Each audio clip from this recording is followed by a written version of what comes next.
First of all, how are you doing through all this craziness right now? I'm doing all right. I mean, I worked from home a lot to begin with, but I definitely miss people for sure.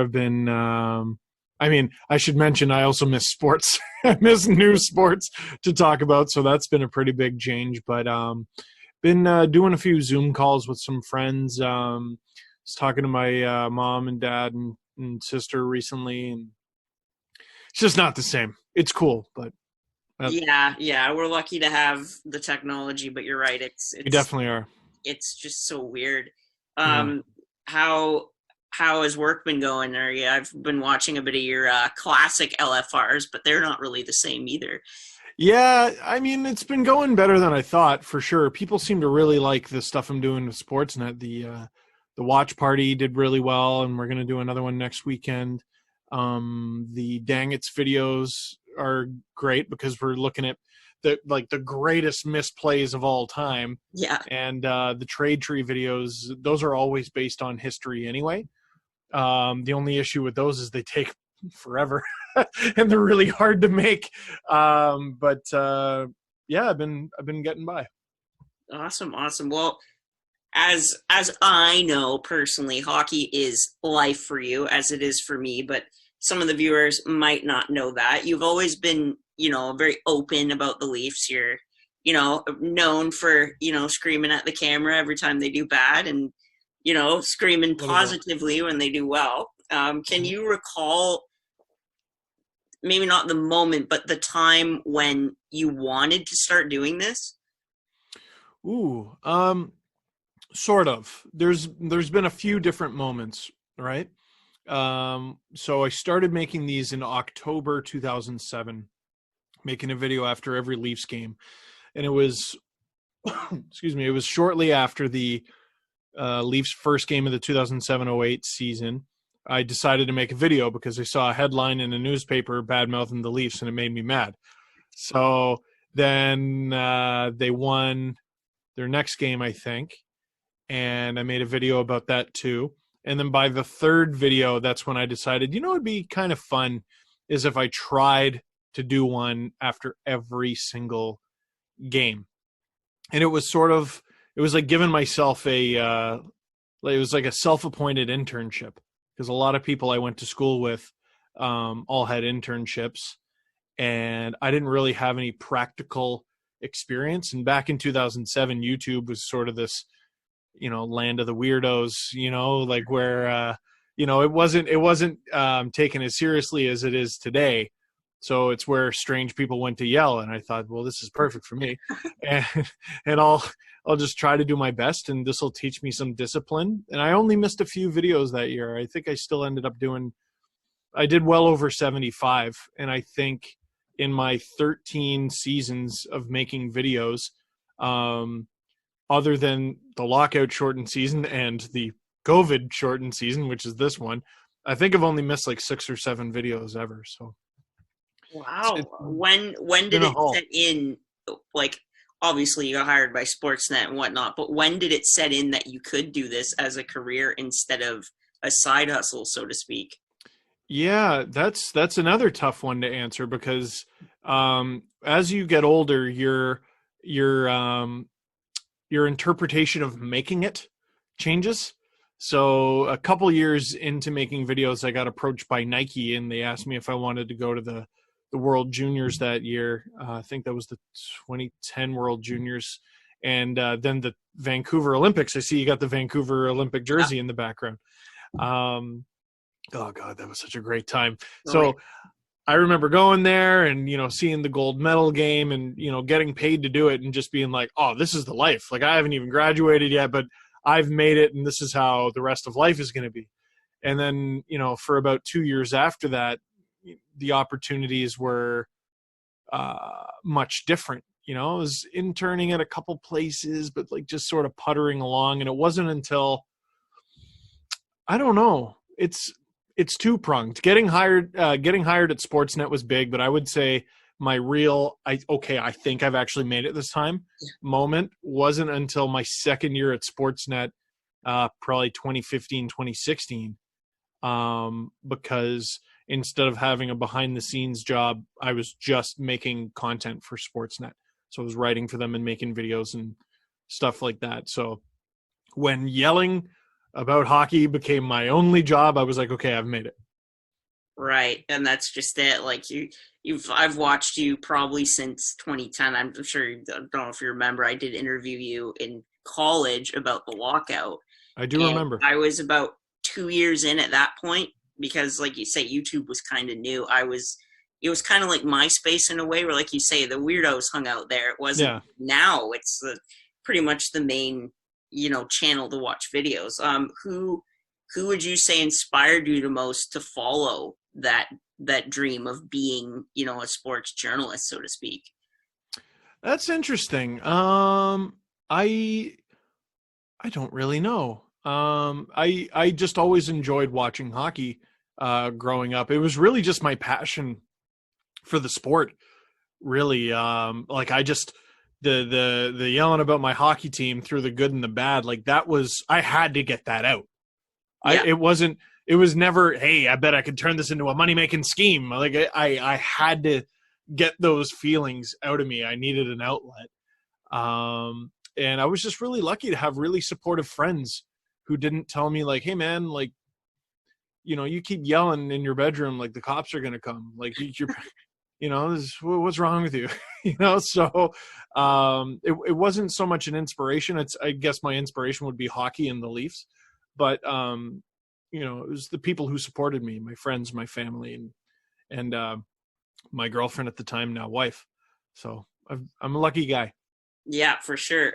So as in your intro, you're always, this team is ruining my life is always in the background. And you took this and you wrote a book, which to my viewers, check it out. This team is ruining my life is what it is called. And it's great. I'm not going to lie. I've slacked a little bit, so I don't mean to disappoint you, Steve, but I have started. You have lots of time now. So. Oh yeah, for sure. What kinds of reactions have you gotten about that book?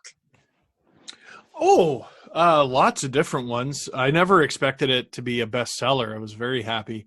It was on the Globe and Mail and Toronto Star bestseller list, I think, for 7 weeks.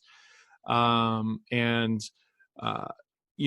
was, people just seem to really enjoy it. And it's a lot like a lot of my stuff where it's not just about hockey. Like I mean, I'm a giant hockey fan, and yeah. I have a podcast that's 2 hours each. And I myself have a really difficult time listening to straight hockey talk for 2 hours, right?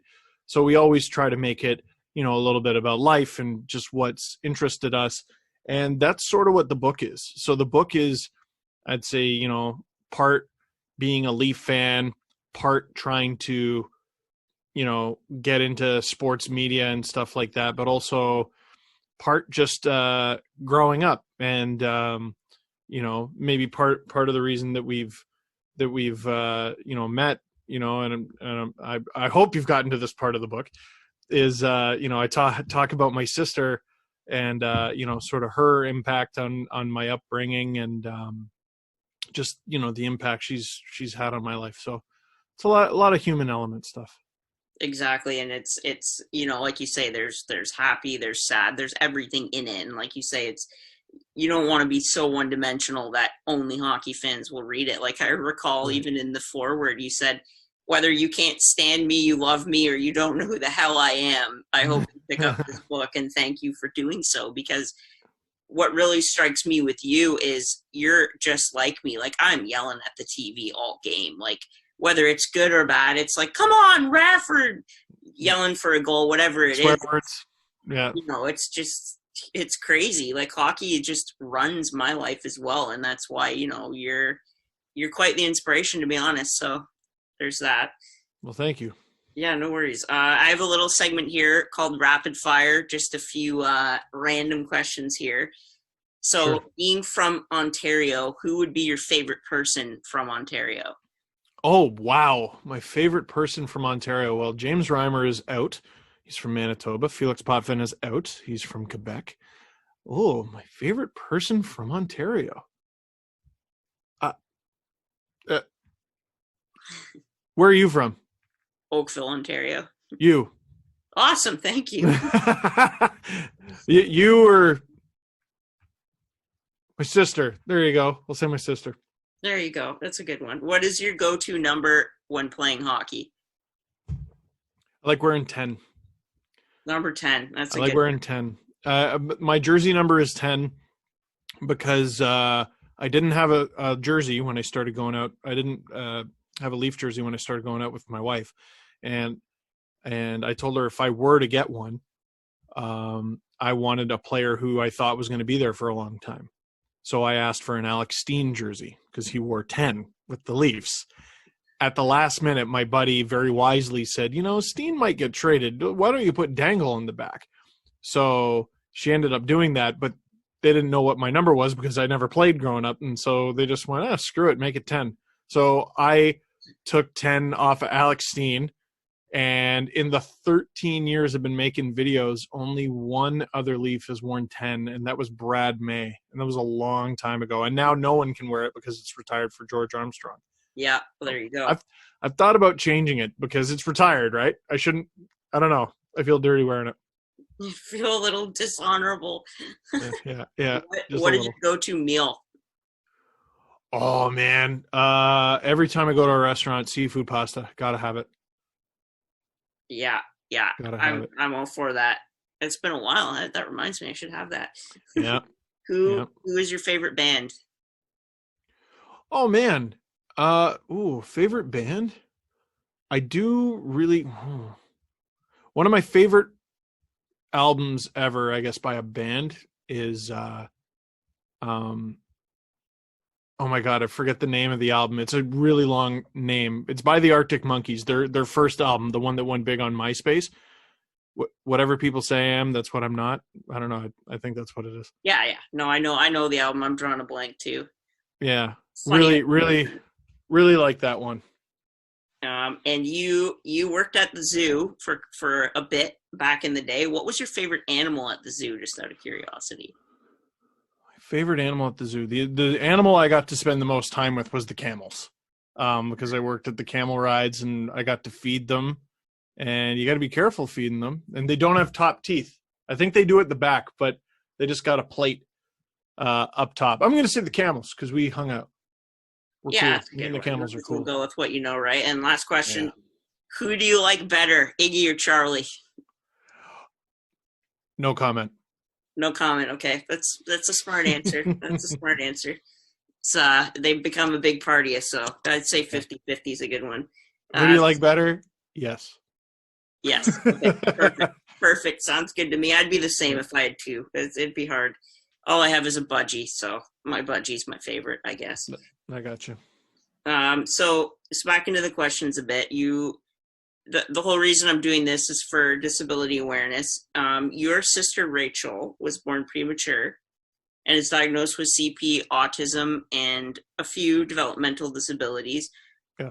Tell me a little bit about her and what she means to you as a brother.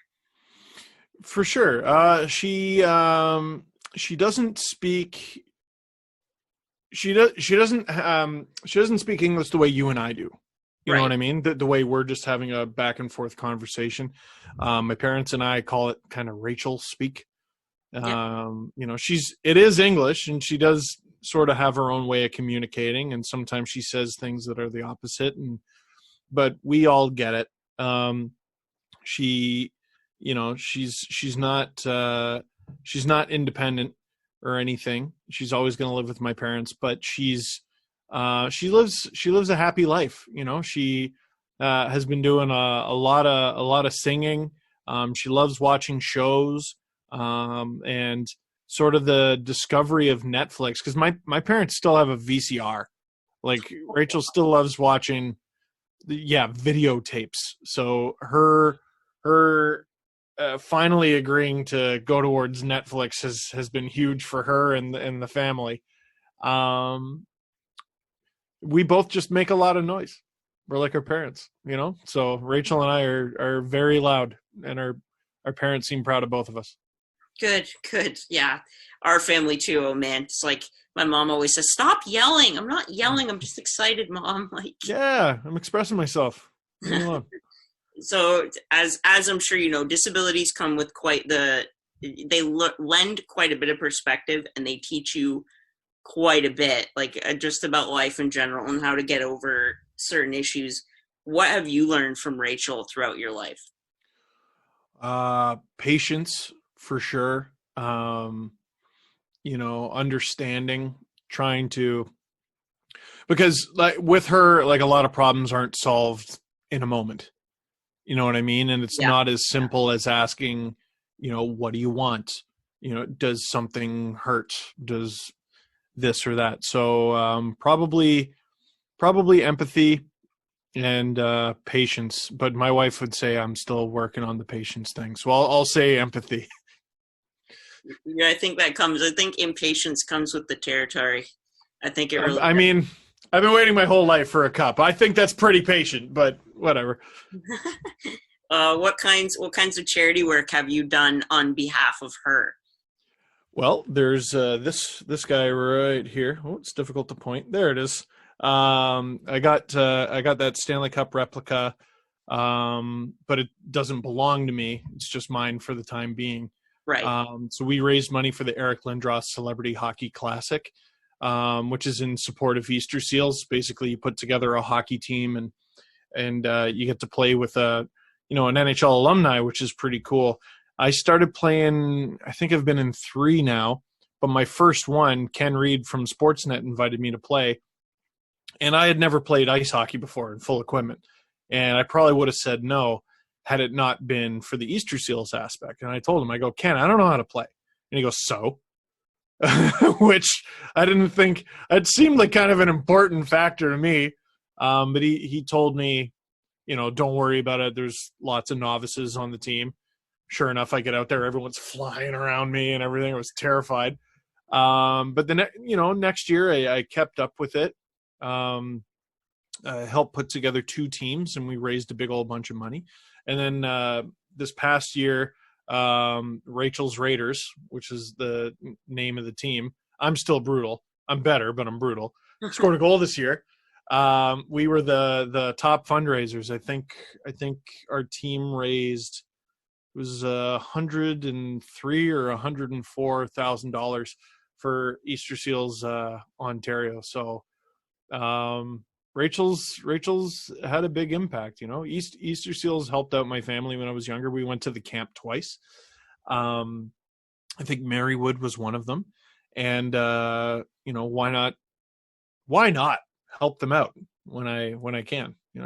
Exactly, give back, right? Like you Mm-hmm. say, I'm sure she's benefited quite a bit. Even me as a kid, like we did Dreams Take Flight to Florida and a lot of the skates with the Leafs, and it's great to see. Like I'm thankful that I have the life I've had. Like her, it might be hard for her to express her gratitude, but like you say, she's happy. She's always Yeah. taken care of. And I've seen that video of you and her. She was calling you, I think, curvy curveball, and you were freaking out, running around. That was pretty funny. Like that was years ago. Yeah. it teaches you. It really does. So during this whole thing, I'm sure there's a little bit of a standstill, but what advice would you give to people to continue to give back and raise the awareness that is important for disabilities while this whole quarantine is going on?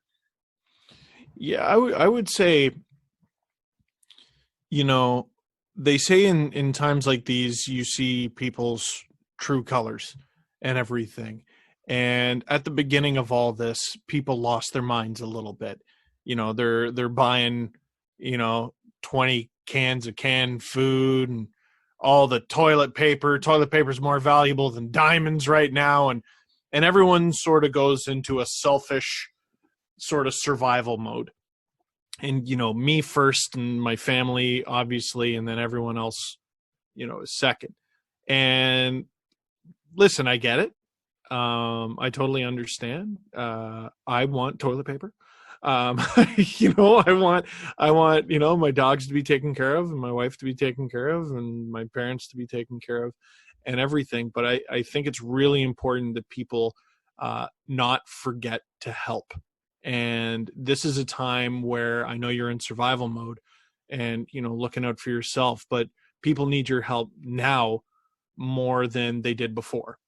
So, there are lots of things to give to right now, but just don't forget about anybody with a disability, or disabilities. Life got harder for you a few weeks ago. Imagine how much harder it got for people who already have challenges, right? So just remember, we, not me, and you'll be all right. Yeah, we're all in this together, and that's really nice of you to say. The disabilities, like, I live with struggles every day, but in times like these, I find, at least the people around me, it's been almost a revolution in terms of, like you say, it's not even close to the same as being in person, but I play on Xbox with my buddies, I do Zooms and Skypes and everything, and at least there's that. And like you say, just keep working as a community, because you never know when anything can be taken away from you. The other thing I wanted to touch on, since you have firsthand experience, what advice would you give to people trying to break through in social media, on YouTube and all that? What advice would you give to keep going? Stop looking for the easy way in. I know there's too many overnight sensations, and I find it so rare that it's for a good reason. You know what I mean? Like, too many people are clout chasing and everything, and they go viral for the wrong reasons. And I think to have sustained success online, and I know, like, I'm only 32, but a lot of people are going to look at this like, okay, grandpa, thanks for the advice. Like, I guess that's how it used to work or whatever. But, I might know what I'm talking about here. Go the proper route. Go slower, grow properly. There were so many opportunities that I was mad I didn't get right away when I was younger. And I look back on almost all of them now that I'm older, and I go, thank goodness I didn't get those opportunities when I wanted them, because I wasn't ready for them. Right. That's not to say don't take chances, or, maybe get a little risky, get out of your comfort zone, but patience to me is the biggest thing.